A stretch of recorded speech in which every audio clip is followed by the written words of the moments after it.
knowledge to society at large, and to educate all people in the techniques of spiritual life in order to check the imbalance of values in life and to achieve real unity and peace in the world. ISKCON సప్త ప్రయోజనాల మొదటి ప్రయోజనం ఒక క్రమ పద్ధతిలో ఆధ్యాత్మిక జ్ఞానాన్ని భారీ స్థాయిలో ఈ సమాజంలో ప్రచారం చేయడం, సమాజంలో ఉన్నటువంటి వ్యక్తుల విలువల్లో ఉన్నటువంటి అసమానతలను వారే సరిదిద్దుకునే విధంగా వారికి ఆధ్యాత్మిక మెళకువలను బోధించడం, సమాజంలో ప్రజలందరి మధ్య నిజమైనటువంటి శాంతిని సమైక్యతను సాధించడం. Today is Suchitra Devi's appearance day, very special day. ఈరోజు సుచిత్రాదేవి ఆవిర్భావ మహోత్సవం చాలా చాలా ప్రత్యేకమైనటువంటి సుదినం. You all know, actually, left side, this end, Tunga Vidya, next to Tunga Vidya is Suchitra Devi, then Champakalata, then Lalita Devi. ఇక్కడ సుచిత్రాదేవి అంటే ఎవరు? ఇప్పుడు మనం భగవంతుని చూస్తున్నాం కదా, ఇలా చూసేటప్పుడు మీ ఎడమ చేతి వైపు చివరిగా ఉండేటువంటి గోపిక పేరు తుంగ విద్యాదేవి. తుంగవిద్యాదేవి ప్రక్కనే ఉండేది సుచిత్రాదేవి, ఆ ప్రక్కనే ఉండేటువంటిది చంపకలతాదేవి, తర్వాత లలితాదేవి. ఆ విధంగా ఈరోజు సుచిత్రాదేవి యొక్క పుట్టినరోజు. Let us hear her glories. Her mother's name is Charchika and her father's name is Chatura. సుచిత్రాదేవి తల్లిదండ్రుల పేరు చర్చిక, చతుర. Her bodily color is like a Kashmira, saffron dust. సుచిత్రాదేవి యొక్క దేహ వర్ణము కాశ్మీర రంగు అంట, అంటే కాషాయ ధూళితో ఉండేటువంటి రంగు. Her cloth is the color of crystal and her kunja is like Kinjalka, saffron. అలానే సుచిత్రాదేవి ధరించేటువంటి వస్త్రవర్ణం ఏంటంటే స్ఫటికాకార వస్త్రాలు, స్ఫటిక వర్ణంలో ఉండేటువంటి వస్త్రాలు ధరిస్తుంది. సుచిత్రాదేవి నివసించేటువంటి నికుంజ వనం కింజలక, అంటే అది కూడా కాషాయ రంగులో ఉంటుంది. Chitra, she plays the instrument sitar and her bhava is Diva Abhisarika. సుచిత్రాదేవి భగవంతుని కోసం సితార వాయిద్యాన్ని వాయిస్తుంది. భగవంతుని పట్ల తను చేసినటువంటి భక్తి ఏదైతే ఉందో ఆ భక్తిలో దివ అభిసారిక అనేటువంటి ప్రత్యేక భక్తి భావాన్ని ప్రదర్శిస్తుంది. Our seva is to offer clothes and ornaments to Shri Radha and Krishna. సుచిత్రాదేవి యొక్క సేవ ఏమిటంటే రాధా గోవిందులకు, రాధాకృష్ణులకు వస్త్రాలు, ఆభరణాలు ఈ రెండింటినీ కూడా చక్కగా సమర్పించేటువంటి సేవ. So Abhisarika, our bhava is, what is this bhava? Let us try to understand. దివాభిసారికి భక్తి భావాన్ని కలిగి ఉంటుంది సుచిత్రాదేవి అని చెప్పుకున్నాం కదా, ఏమిటా భక్తి భావం ఒకసారి అర్థం చేసుకోవడానికి ప్రయత్నిద్దాం. Suchitra Devi, who leaves her home and travels to meet Sri Krishna at the assigned rendezvous bhava. Rendezvous means meeting place. Bhava, a place she'll go and meet. సుచిత్రాదేవి తన ఇంటి దగ్గర నుంచి బయలుదేరి వెళ్తుంది. వెళ్ళి ఒక ప్రత్యేకమైనటువంటి ముందుగా నిర్ణయించబడినటువంటి ఒక నిర్దిష్ట స్థలంలో దేవదేవుడైనటువంటి శ్రీకృష్ణ భగవాను సేవించడం కోసం, ఆ శ్రీకృష్ణ భగవాను కలవడం కోసం అని చెప్పి ఆ ప్రదేశానికి వెళ్తుంది. All the while thinking, while walking towards the Baba, she's thinking, what is she thinking? I will serve Krishna to please him with gratitude. I will serve Krishna to please him with gratitude.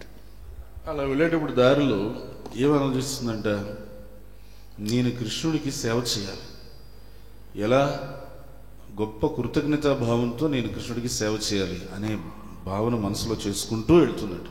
This is the mood of a devotee, pure devotees. Always thinking how I can serve, how I can serve. We chant Hare Krishna, Krishna Krishna, Hare Hare Rama, Rama Rama, Hare. O Radha, O Krishna, O Rama, please engage me in your devotional service. శుద్ధ భక్తుడి లక్షణం ఇలానే ఉంటుంది. ఎప్పుడు ఏమని ఆలోచిస్తాడంటే, నేను కృష్ణుడికి ఎట్లా సేవ చేయాలి, ఇంకా ఏమేమి సేవలు చేస్తే నేను కృష్ణుడికి సంతృప్తి పరచగలను, చేసేటువంటి సేవ ఇంకా శ్రేష్టంగా ఎట్లా చేయాలి, ఇదే ఆలోచన. ఇప్పుడు మనం అందరం కూడా ఏం చేస్తున్నాం, జపం చేస్తున్నాం కదా, హరే కృష్ణ కృష్ణ కృష్ణ కృష్ణ హరే హరే హరే రామ రామ రామ హరే హరే. ఆ జపం అర్థం ఏమిటి? ఓ రాధ, ఓ కృష్ణ, ఓ రామ, దయచేసి నన్ను మీ భక్తియుత సేవలో ఎప్పుడూ నిమగ్నం చేయండి అని అర్థం. Loving devotional service, which is very, very important. Once we develop this attitude of serving the Lord and develop love for Him, then only we love the whole world. ప్రేమపూర్వకమైనటువంటి భక్తియుత సేవ అన్నారు. మనం ఒకసారి భగవంతుని పట్ల ప్రేమ అనేటువంటి పెంపొందించుకొని ఆ ప్రేమతో కనుక మనం భగవంతుడికి రాధాకృష్ణకు సేవ చేయడం మొదలు పెడితే, భగవంతునికి ఎప్పుడైతే ప్రేమతో సేవ చేయడానికి నువ్వు మొదలు పెడతావో అప్పుడు యావత్ ప్రపంచానంతా కూడా ప్రేమించగలుగుతాను. Otherwise it's very difficult. That's the principle actually. అది లేకపోతే చాలా కష్టం అన్నమాట. సూత్రం ఇదే. Some people we love, some people we don't, some people like, some people we don't like. This is duality of this material world, Dvanda. కొద్దిమందిని ప్రేమిస్తాం, కొద్దిమందిని ప్రేమించాం, కొద్దిమందిని ఇష్టపడతాం, కొద్దిమందిని ఇష్టపడడం. ఇదేమిటి ఈ ప్రపంచంలో ఉండేటువంటి ద్వంద్వం. So by chanting Hare Krishna mantra, the meaning is, let me serve you, O my Lord. Then the heart gets purified, then it will come out from this duality. Hare Krishna మహామంత్ర జపం చేస్తున్నట్టు అర్థం ఏంటంటే, ఓ భగవంతుడా దయచేసి నీకు సేవ చేసుకునే అవకాశం నాకు కలిగించు. ఆ సేవ చేస్తుండడం ద్వారా ఎప్పుడైతే హృదయం పవిత్రీకరణ అవుతుందో, హృదయం పవిత్రీకరణ అయినప్పుడు అప్పుడు అందరినీ కూడా మనము ప్రేమించడం మొదలు పెడతాం. The main thing, some people chant, no service. That's very sad. Like mother telling their child, I love you my child, I love you my child, I like you so much, I like you so much. You know, keep on singing for the child and singing lullaby for the child, but not feeding the child. What is the use? అలానే ఇప్పుడు తల్లి ఉందనుకోండి, పిల్లవాడు నేను ఎంతో ఇష్టపడుతున్నాను, నేను ఎంతో ప్రేమిస్తున్నాను, నేను ఎంతో ఆప్యాయత చూపిస్తున్నాను, నాకు ఎంతో అనురాగం నా బిడ్డ అంటే, ఇలాంటి మాటలన్నీ చెప్పి బిడ్డకి పాలు ఇవ్వకపోతే చెప్పి ఇంత చేసి దానివల్ల ఉపయోగం ఏముంది? It's like that. Chanting Hare Krishna, Krishna Krishna, Hare Hare Rama, Rama Rama, Hare. It has a meaning when we do service. By chanting we don't do service, it has no meaning. Just like a mother glorifying the child but not feeding the child. What is the use? అట్లా మనం కూడా ఏంటంటే భగవంతునికి నామం జపం చేస్తున్నాం. హరే కృష్ణ కృష్ణ కృష్ణ హరే హరే, హరే రామ రామ రామ హరే హరే. దాని అర్థం ఏంటి? భగవంతుడా రాధా గోవింద నేను మీకు సేవ చేయడానికి నాకు అవకాశం ఇవ్వండి అని చెప్పేసి అడగడం. జపం చేస్తున్నాము కానీ సేవ చేయడం లేదంటే అర్థం ఏంటి? అది ఇది ఎలాంటిదంటే, ఆ తల్లి ఆ బిడ్డని నాకు నా బిడ్డ అంటే ఎంతో ఇష్టం, ఎంతో ప్రేమ, ఎంతో అనురాగం, ఆప్యాయత అన్నీ చెప్పి పాలు ఇవ్వకుండా ఉంటే ఏమవుతాడు? ఆ విధంగా హరే కృష్ణ మంత్రం జపం చేస్తూ నేను భగవంతుని కీర్తిస్తున్నాను, భగవంతుని పొగుడుతున్నాను, కానీ భగవంతుడికి సేవ చేయడం లేదు. దానివల్ల ఉపయోగం ఏముంది? One may think, oh, nobody is calling me, nobody is giving service. Right? We may say that. But how the child cries for the milk. When the child cries, then the mother knows, oh, I have to feed. Like that we should cry for the service. Go and request, please give me some service. Otherwise I am chanting, there is no meaning. My chanting has no meaning if there is no service. అట్లా నాకు ఎవరు ఏమి సేవ ఇవ్వడం లేదు, నాకు ఎవరు ఏ సేవ చేసే అవకాశం ఇవ్వడం లేదు, ఎవరు నాకు పిలిచి సేవ చేయమని చెప్పడం లేదు అని చెప్పి ఎవరు అనొచ్చు. ఎవరు పిలవట్లేదు, నీకు ఏమి సేవ ఇవ్వడం లేదంటే, ఆకలితో ఉన్నటువంటి బిడ్డకి తల్లి పరిగెత్తుకుంటూ పాలు ఎప్పుడు వచ్చి ఇస్తుంది? ఆ బిడ్డ ఏడ్చిన, ఆర్తనాదం చేసిన, ఎప్పుడైతే ఆర్తితో ఏడుస్తాడో అప్పుడు వచ్చి అయ్యో నా బిడ్డకి పాలు కావాలి అని చెప్పి పరిగెత్తుకుంటూ తల్లి ఇస్తుంది. అదేవిధంగా సేవ కావడానికి మనం కూడా ఏడవాలి. అంటే నాకు ఆ సేవ ఇవ్వండి, సేవ లేకుండా ఎట్లుండేది? నేను భగవంతుని నామం జపం చేస్తున్నాను, ఆ చేసిన జపానికి సేవ చేయాలి కదా, అందుకని నాకు సేవ ఇవ్వండి అని చెప్పేసి మనము ప్రార్థన చేయాలి. This is the mood of Suchitra Devi. While walking to the bhava to meet Lord Krishna, all the time she is thinking, I'll serve. How shall I serve? I should please the Lord by service. సుచిత్రాదేవి యొక్క భావన ఇదనమాట. శ్రీకృష్ణుడు సేవ చేయడానికి వెళ్ళేటప్పుడు, ఆ కృష్ణుని కలవడానికి ఆ నిర్దిష్ట ప్రదేశానికి వెళ్ళేటప్పుడు దారిలో నేను కృష్ణుడికి ఎలా సేవ చేయాలి, ఏ విధంగా సేవ చేయాలి, ఇంకా శ్రేష్టంగా నేను కృతజ్ఞతాభావంతో ఎట్లా సేవ చేయాలి, ఇలా ఆలోచించుకుంటూ వెళ్ళడమే ఈ సుచిత్రాదేవి యొక్క భావన. So this is the lesson we learn from gopis. Today Suchitra Devi's appearance day, we learn the lesson from her, how to do service, what is the mood one should have. అందుకని గోపికల నుంచి మనం నేర్చుకోవాల్సిన గుణపాఠాలు ఇవే. సుచిత్రాదేవి పుట్టినరోజు, సుచిత్రాదేవి ఆవిర్భావ మహోత్సవం రోజున మనము ఏ విధంగా కృష్ణుడికి సేవ చేయాలి, ఎటువంటి భావంతో కృష్ణుడికి సేవ చేయాలి అనేటువంటిదే మనం నేర్చుకోవాల్సింది. Look at them. The gopis are actually jivas, but you see where they're standing in par with the Lord. Shri Radha and Krishna in par, they're standing with them because service attitude. ఇప్పుడు అక్కడ ఉన్న గోపికలు కూడా వాళ్ళు జీవులే, జీవాత్మలే అయినా కూడా వాళ్ళు ఎక్కడున్నారు? భగవంతునితో సమానంగా, దాదాపు భగవంతునితో సమానంగా అక్కడ నిలబడి ఉన్నారు గర్భగుడిలో. దేనికి?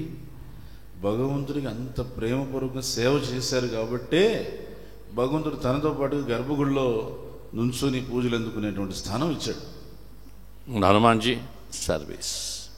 Where Rama is there, Hanumanji is there. Sitaram Lakshmana means Hanuman is there. He should be there. Hanumanji ఆయన కూడా సేవ ద్వారానే, ఎక్కడైతే సీతారామ లక్ష్మణులు ఉంటారో అక్కడ హనుమంతుడు ఖచ్చితంగా ఉండి తీరుతాడు. ఎందుకంటే సేవాభావం. You show a temple anywhere without Hanuman.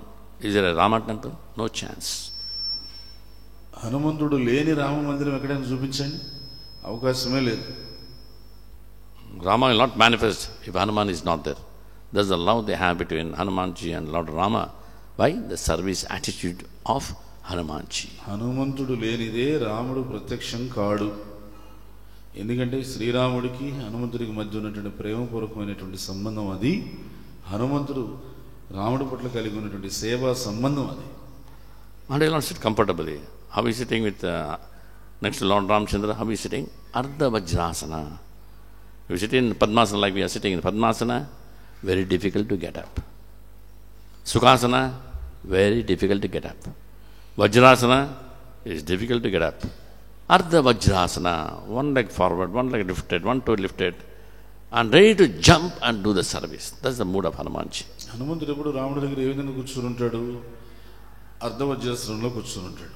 ఇప్పుడు మనం కూర్చున్నట్టుగా ఇలా పద్మాసనంలోను సుఖాసనంలో కూర్చుంటే లేచి వెళ్ళేది సమయం పడుతుంది, కష్టమవుతుంది. పోనీ పూర్తి వజ్రాసనంలో కూర్చున్నా కూడా కష్టమే అవుతుంది లేవడం.